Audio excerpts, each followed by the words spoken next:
The schools will decide how to spend that money they allocate from their revenue back to the athletes. Well, gee, I wonder who's going to get all the money.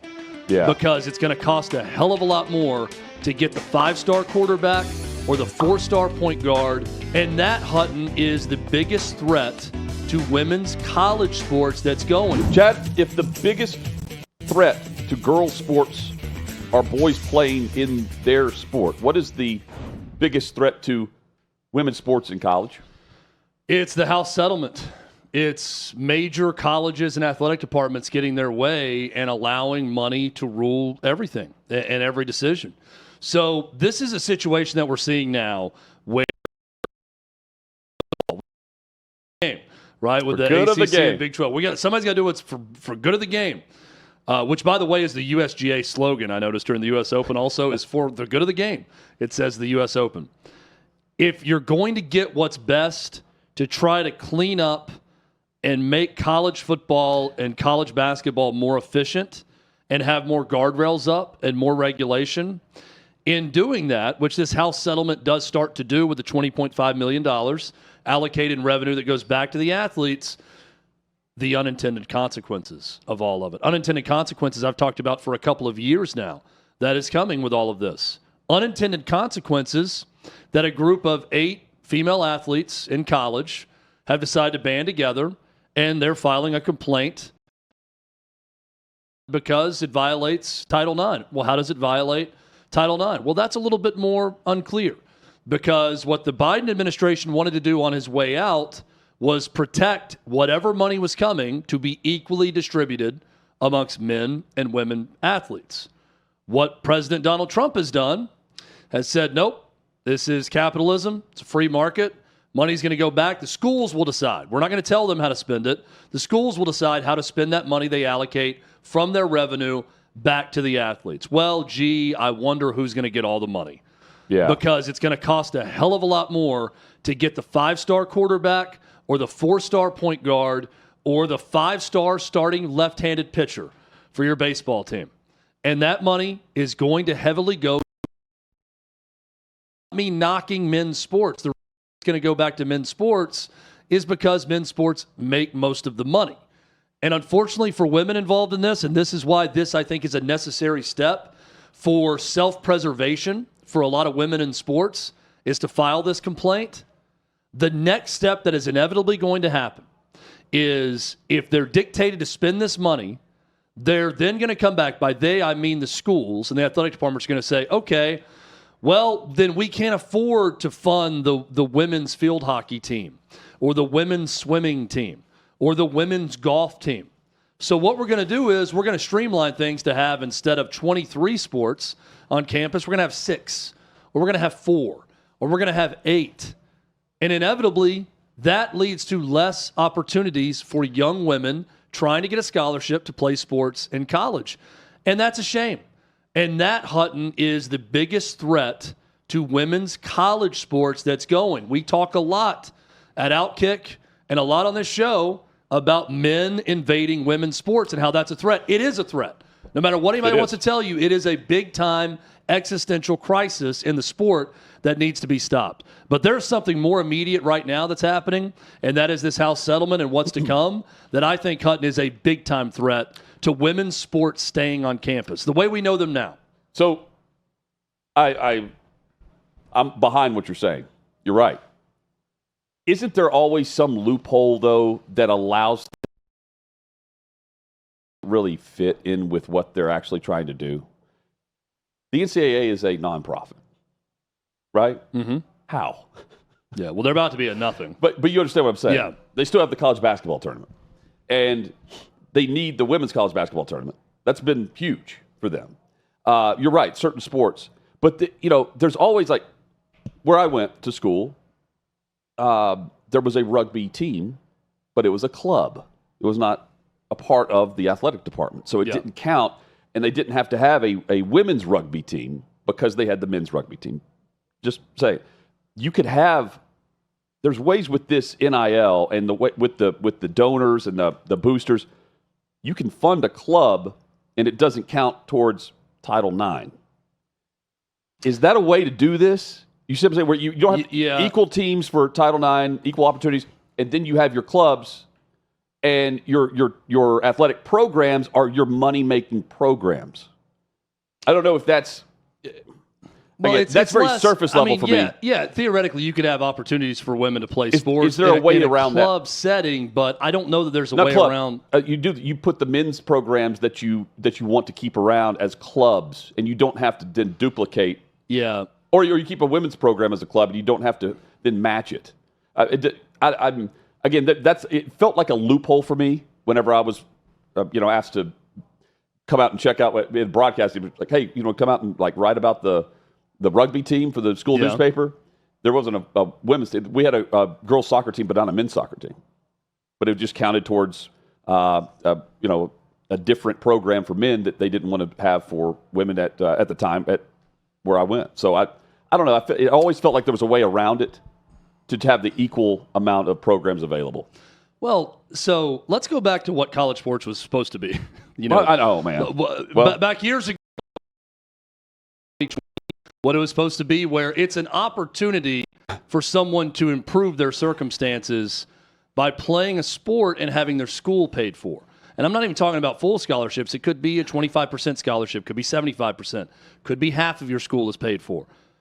That's what it was intended to be originally. So with this argument made by the law firm that is arguing on behalf of the women that are filing this grievance, and the attorney Ashlyn Hare has spoken to Front Office Sports, unintended consequences is something I'm going to keep going back to, because the unintended consequence here is if they are successful. And let's say that she's right. There's $2.8 billion in damages that's going to be paid back to past athletes in all of this. She's arguing $1.1 billion is going to be robbed from women, because right now what they can do is just say, okay, who made the most? What sports made the most, and distribute it that way. Well, the argument is, no, that there's a Title IX protection about equal opportunity. Now, again, we're getting in the gray area here that it's not really clear. That doesn't necessarily mean you were entitled to the same paychecks as the men are in their sports if your sport doesn't make money. But they're going to argue that, and if that's the case, if that $20.5 million must be divvied out equally to men's and women's sports, this argument is going to, in turn, create less opportunity for women to play sports in college, because they're going to immediately cut about 14 sports from campuses as part of the school curriculum. They're not going to give scholarships for those sports. They're not going to pay coaches for those sports. They're going to say, if I got to pay my damn softball team $6 million, we're just going to have a softball and a basketball team for the women, and we're going to have a football team. But then it gets even crazier, because Title IX protects, if you're getting any federal funding at all, which, as we found out recently with different news stories, Harvard gets federal funding. All the Ivy League schools. So everybody gets some level of federal funding. You got to have the same amount of scholarship opportunities. Well, football is going to have a lot more scholarships.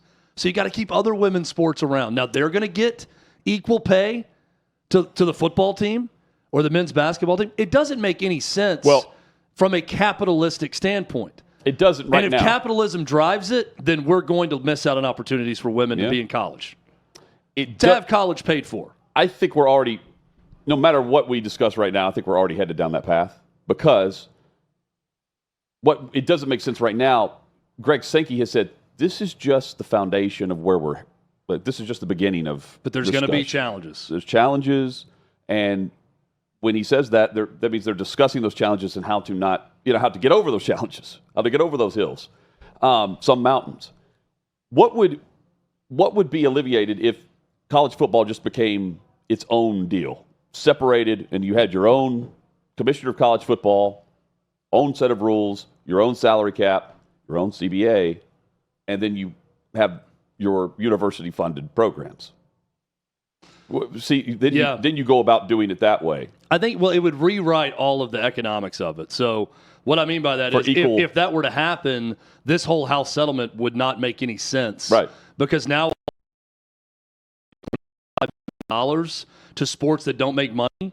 There are men's basketball programs that don't make money for schools. And the football program drives all of it. They're losing money on that. So now we got to come up with $20.5 million in an athletic department that is mainly driven by football revenue, to go back to all the athletes in sports that aren't generating revenue is going to make the finances even more difficult.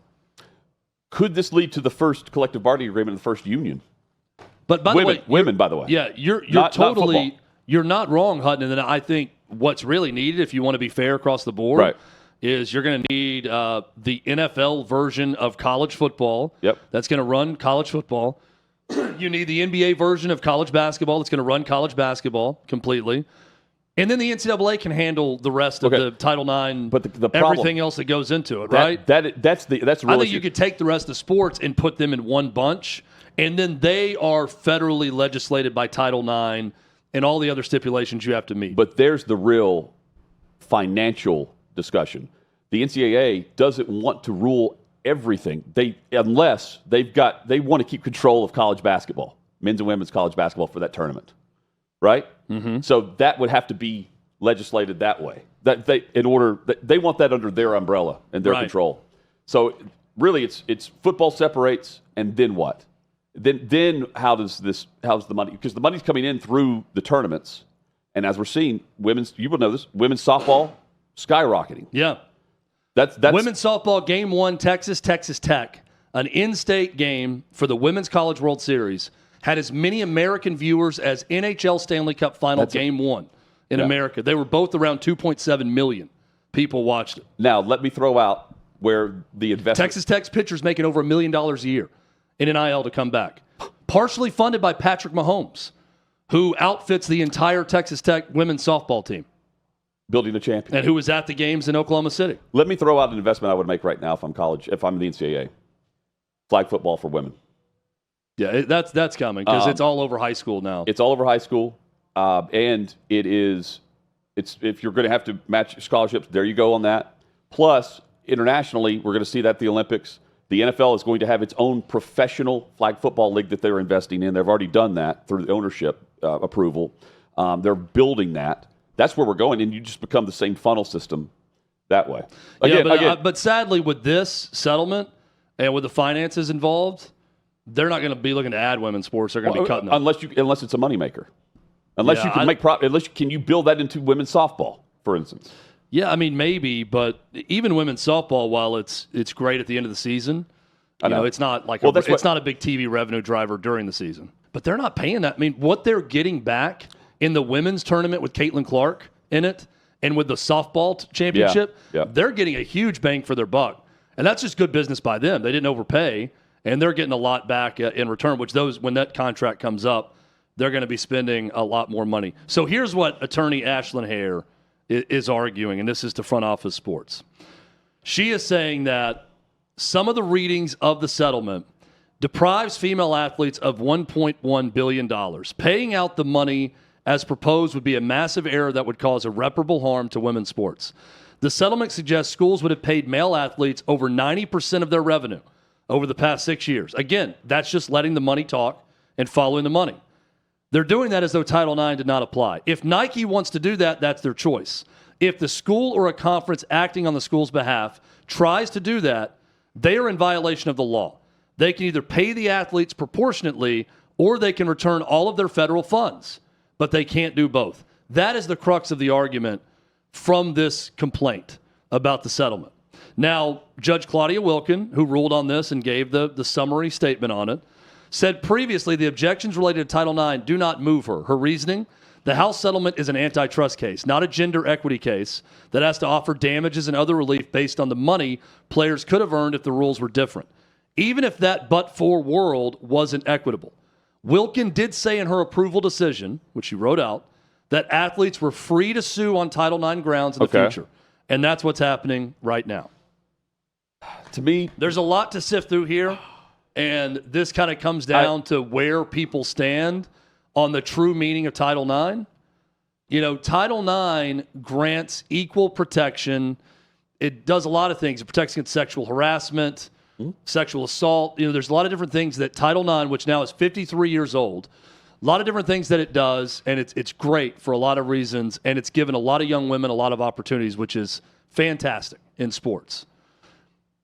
I don't know if this is going to be successful in arguing that Title IX, which is created to give opportunities for college scholarships and sporting opportunities in college, equals monetary benefit being proportionate across the board in men's and women's sports, when men's sports makes most of the money and women's sports does not. That's going to be the tough bridge to cross for this lawsuit or any others. And I would think, and again, just to me, not being a lawyer, not being a judge, that's what took so long to get this signed. Yeah. Is the judge is having to figure out, is this going to hold up? If this settlement is this going to hold up for other arguments to be made against it?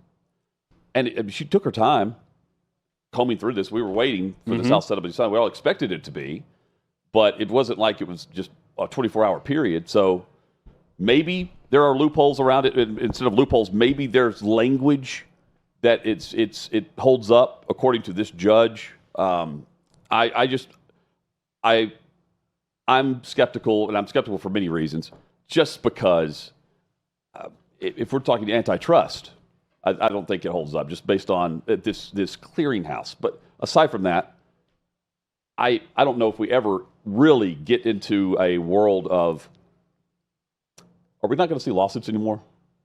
With any settlement, with anything, I don't know. I will say, I'm judging this personally on, do I watch college sports and do I still feel how I felt watching or attending the sport itself? I still feel the same way I do on Saturdays. Mm-hmm. If I go to a college softball game, I'll feel the same way I do. Until that changes, I'm allowing myself to just believe that they're going to find a solution. But they're not a solution to the lawyers. There will come a time where I don't feel the same way. Okay. Right now, I feel the same way. But if there is a revolving door of every year your roster is completely different and I have a hard time keeping everything straight, there's going to be a law of diminishing return of support into college sports. And here is the baseline of my thesis on everything. And it's so true. College sports was better when the players didn't get paid. For everybody except for the players. Right. It truly was. Like, we had the perfect system. It's not the sport that we knew.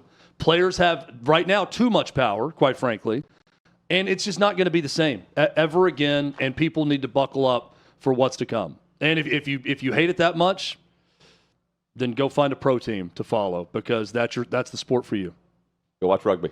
Yeah. Australian rules football. Go watch terrific. club football. We're going to talk bare knuckle boxing later. We are. That could be the sport for you. We have bare knuckle boxing, and we also have American football with Armando Salguero. All of that and more headlines next here on Hot Mic.